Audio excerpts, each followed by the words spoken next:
Thanks for joining me today. We're going to talk about receiving feedback. If you want to see the video on giving feedback, check out the link in the description because feedback is such an important process and there are two parts of it, giving feedback and receiving feedback. So receiving feedback is a sure way for us to grow and improve on who we are, how we live our lives, and how we do our work. The challenge with this is that receiving feedback is ridiculously hard. You can be a high-level executive hearing from a client or a 14-year-old athlete listening to your coach. It is hard to hear information that indicates we somehow came up short or didn't meet expectations. One of the reasons feedback is so difficult is because it highlights our blind spots. These are things that we have a difficult time noticing and seeing about ourselves.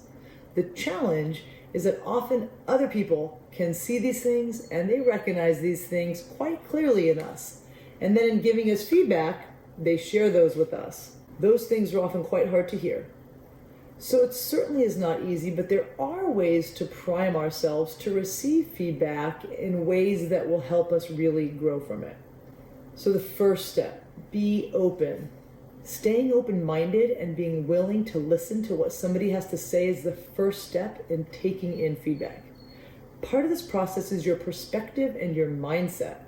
If you have a growth mindset and you're a person who is wanting to improve yourself, then you're probably going to be willing to hear information that will help you do that, even if that information is sometimes difficult.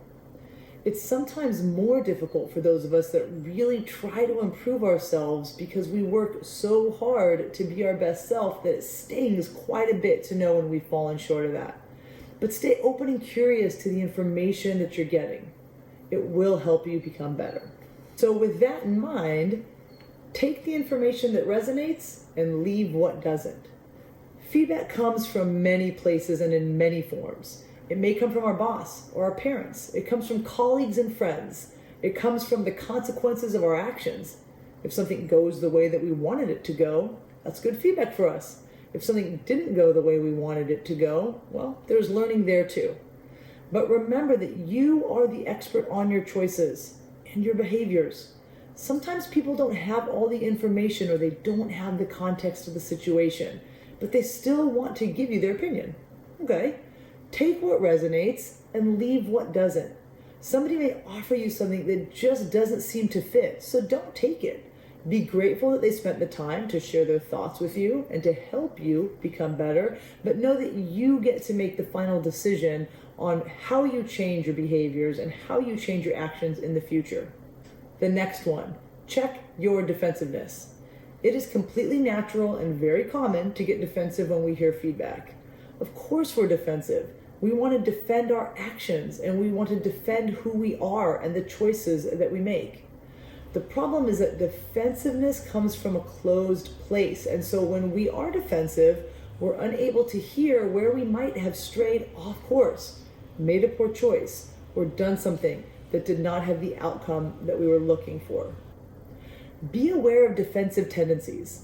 One way to do this is to remind yourself that this information you're getting is actually going to help you become a better person. If you just heard information that was really difficult to hear, take some time and just sit in silence. Be with it for a moment. You don't have to respond right away. You don't have to say anything. Get curious about the information you're given and ask questions about it. Tell me more about that. What do you think I could have done differently? Often we can recognize our defensiveness by noticing tension or tightness in our body. So attempt to stay relaxed and remember that first step of try to stay open. Okay, the next thing, have boundaries. This is really important. Giving somebody feedback is an honor and people should treat it that way. But there are some people who have personal agendas and questionable motives. Have some boundaries around who you allow to give you feedback. Now, I know this isn't always possible because we do have to get feedback from our boss, from our managers. But in many cases, we can have both physical and emotional boundaries around who we let give us information and about how we take that information in. So I have two rules when it comes to this. The first one is that if I trust that you really are wanting to make me a better person, I'm happy to hear what you have to say, even if it's difficult to hear. And it often is difficult to hear. And the second rule is that unless you are also a person being courageous and brave with your life and trying to be your best self, I'm not interested in what you have to say. If you're one of those people that's just this other expert and you spend no time on developing yourself, then I don't have time for that, because I know your information is not coming from a pure and genuine place. So what are your boundaries around who gets to give you feedback and how you take information in? Think about them and then hold true to them. You do get to do that for yourself. Finally, seek it out. The only way we're going to become better people is if we seek out ways to make ourselves better. This is why athletes spend so much time watching game film, because we can learn from what we have done in the past. So be willing to do that. Ask for feedback.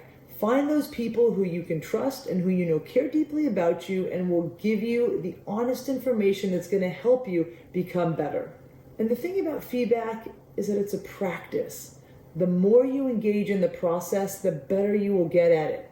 The better you become at filtering which information is relevant and helpful for you and which information is not and that you need to let go of. You'll become better at recognizing people who are genuinely interested in giving you feedback and those who have an ulterior motives. And you will become better able to work through the sting of information that shows us that picture in the mirror we just don't love to see, because it doesn't reflect us as beautifully as we would want to be. Know that those moments are temporary, because it is in our control and in our ability to improve ourselves and live that beautiful life that we would want to live as our best. So give it a try.